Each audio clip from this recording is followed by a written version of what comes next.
Stathopoulos and Josh Phegan come together in an incredible podcast, Grow, Scale, Master.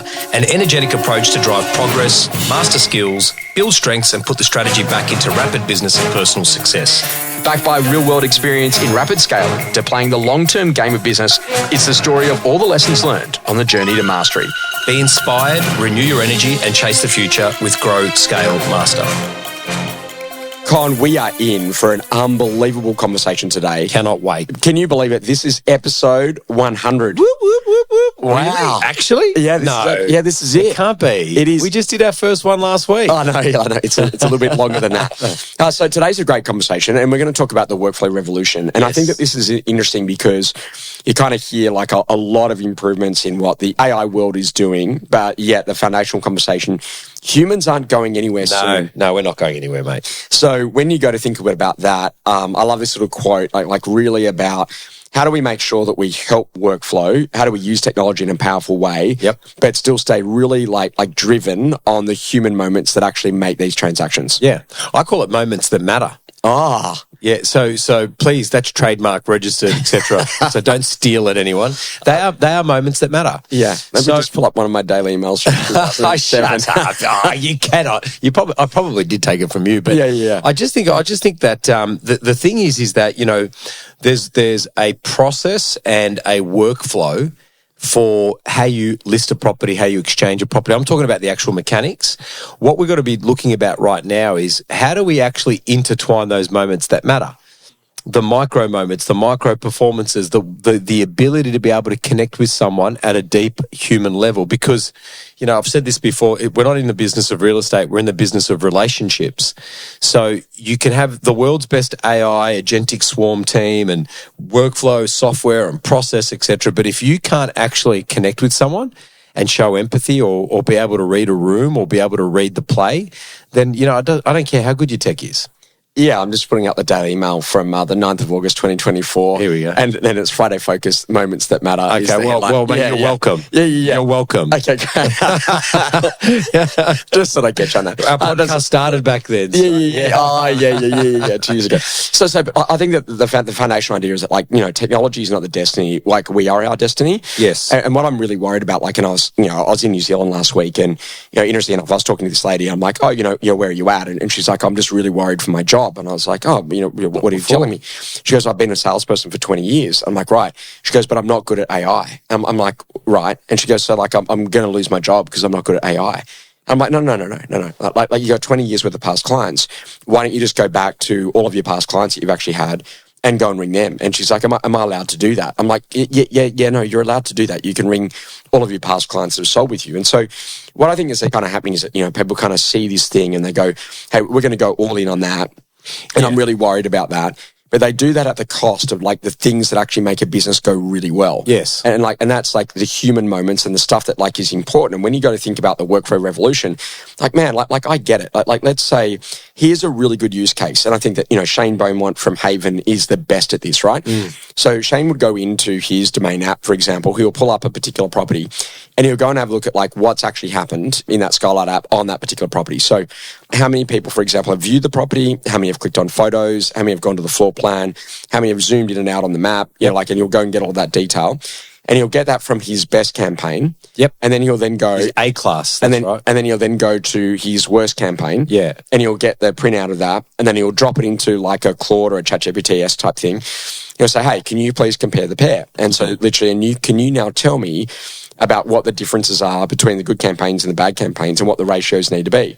So he might say, for example, that, you know, for every 1,000 photo views, there might be off the back of that, maybe there's 50 floor plans. And after that, that means that then maybe there's like, you know, 4 map views. And that then leads into 2 inquiries. And that then leads into 2 people at the open for inspection on Saturday. And so if we tweak the price by 5%, what happens? And so then he then tracks that next campaign that when they trim the price by 5%, it doubled. And then that then led to the person who then went to go and buy. Yeah. And the interesting thing is that's a cool use case of like, can you tell me the relationships here? 100%. So then I can try to work out like what percentage shift I might need to make on an asking price in order to drive extra buyer inquiry around what I'm doing in the digital world. It doesn't replace, mate, that's exactly what you should be using technology for. You can't outsource a phone call. I mean, you can. There's AI bots now that are calling them, but have you already seen the backlash that's been happening up in Queensland? I think there's one AI bot called Derek or something like that that's literally just done thousands of calls, and they called a journo on the ABC, and the ABC lady went, how did you get my number? You didn't introduce yourself as an AI bot, yada, yada, yada, yada. I think the thing is that people like to escape through technology. They think that there is an easier way. There's not an easier way. You just get better. It doesn't get any easier. You just get better. And that better is actually use of technology alongside the human-to-human element of what we do.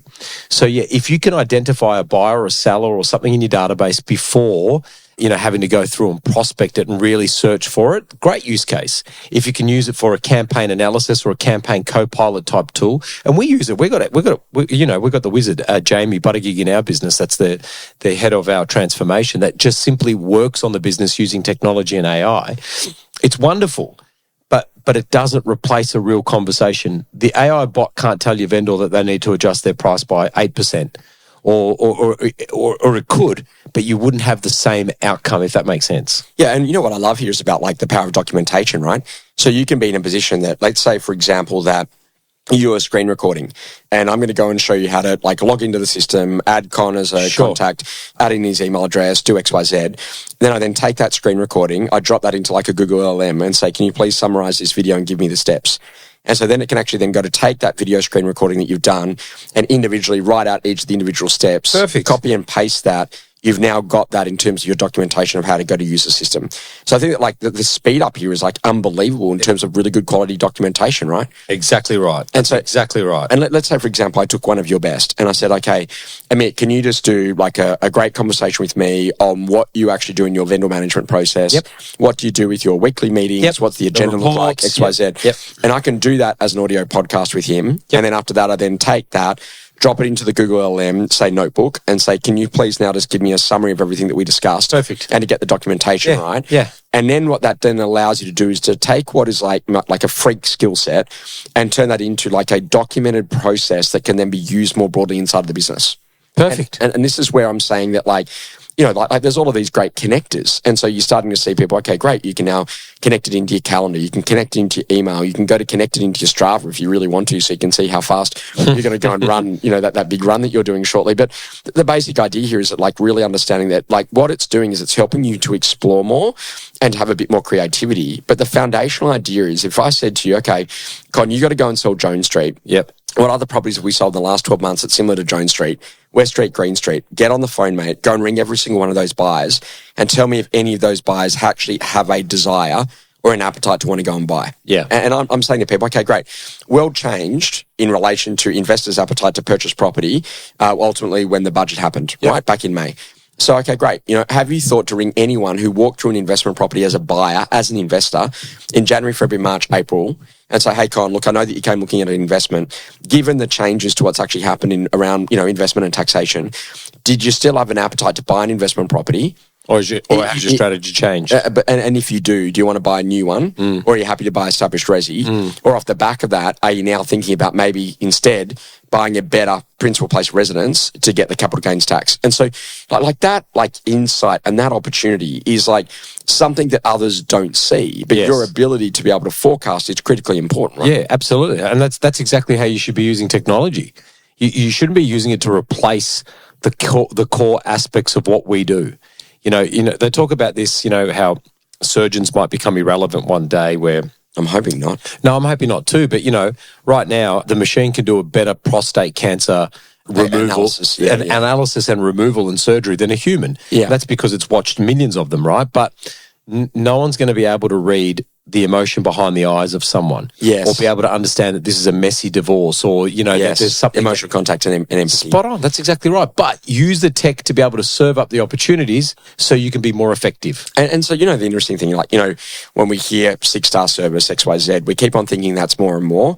when in fact what 6-star service is like less and less. Absolutely. So how do I pull more things out of the workflow so I can make it more consistent as a part of that? Correct. And consistency will always win. You know, I was amazed. One day, a good friend of mine, he said, "Oh, mate, you should go to Hawaii for a holiday." And so I went to Hawaii, and he said, "I want you to go and stay at this hotel. It's called the Helekalani." And I was like, "Okay, going to stay at the Helekalani." So I went and stayed there for a night.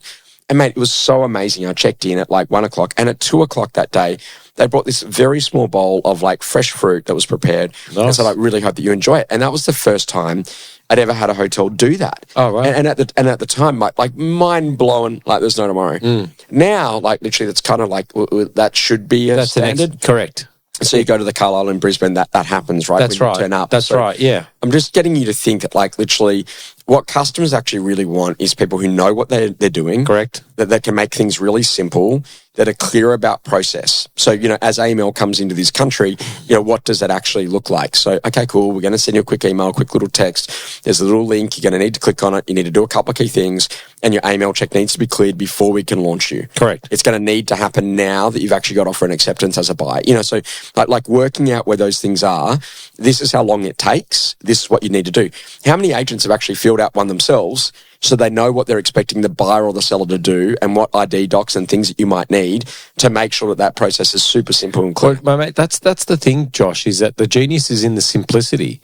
Is, you know, in a world that's so complicated, and there's, you know, think about your phone. How many notifications do you get a day? You'd have to get a couple of hundred. Well, there's actually some stats on this. Is it? 100, yeah, it was actually in my Thought Provoker, which is coming out next week. I love it. Did I write that one too? Jeez. Yeah, yes, wow. It's 141 a day is the global average. Of a notification on your phone. Notifications or interruptions, which now they're now saying that if you take the total amount of waking hours, there is not a 10-minute period that you don't get a notification? That you don't get an interruption. Wow. And so then get this, it's 53,000 interruptions a year. Wow. That is mind-boggling. Now think about your client on the other end with what they've got to deal with, and then throw in the complexities of life and family and whatever else might be going on. Our job is to make it really easy. Oh, yeah, without a doubt. Right? But I kind of think that, like, you know, the job is the thing. The best thing to do in workflow, like, draw it all out on a piece of A3 paper of every single step that's actually going to happen. What can you remove that doesn't add value? What do you add in that really substantially changes the experience, that's easy to deliver, that, you know, that literally that adds benefit to the customer? And if you go and do that, you're going to go and own the workflow. Experiences that rapidly shaped you. I love this whole idea about, like, you know, I never really thought that, you know, like that you could build a relationship where there was so much there that when something went wrong, it would be important because what you'd done before led to that outcome. You know, and I think this is kind of interesting about, like, building that relationship capital bank so that then when a crisis forces a withdrawal, then that's actually okay. You can withstand it. And I think a little bit about that. It's like, mate, every single time, thank you and please, and what would that take? Hey, thanks for doing that. And those little extras that you might do over time makes a massive difference for when you need a favour or you need someone to help you, right? Yeah, yeah. Well, it's an experience that's rapidly changing me at the moment is the underdog story. Yeah. See the Socceroos? Yeah. Australia versus Turkey? Yeah. And just see the captain of the Turkish team before, basically just they've already played and won that game and moved on to the next one. Yeah. I wonder how often we fall into that performance trap where we think we're going to win that client, or because they are a past client, or I've been working with that buyer for so long, or, you know, they bought something off me or whatever it might be. It's that assumption. And I think that, you know, that was a really good life lesson of, you know, the underdog can come and win any time. So just make sure that we're really prepared to be able to handle anything that comes to us. And I like that. It was a really good business analogy as well. Something that's changing your view. Connor, I've been doing some reading of a study. What do you think, like, in the last, like, 90 days globally, the number one use case for AI has been? Wow. Geez, there's so many pop to mind. Counselling? Companionship and therapy. Yeah, okay. That makes total sense. I've got a couple of my team members that use ChatGPT and Claude for counselling. And then get this, number 7 Is? relationship advice. No. Yes. From a machine? Yes. Really? Yeah. What's on your number 1, Josh? It's like how to get Con to tell funnier jokes. But That's disappointing, mate. but what it goes to tell you is that, like, literally, we live in a world where people are lonely. Yeah. They are forever elsewhere. And so, therefore, I'm going to say this to you. The way that you're going to make a lot of money and lead a great business is more analog and more human experiences. Yeah, I agree. And more like really caring about people. Yeah, I agree. And it will be the number one thing that will turn you into a phenomenal recruiter if you do more of that. I totally agree.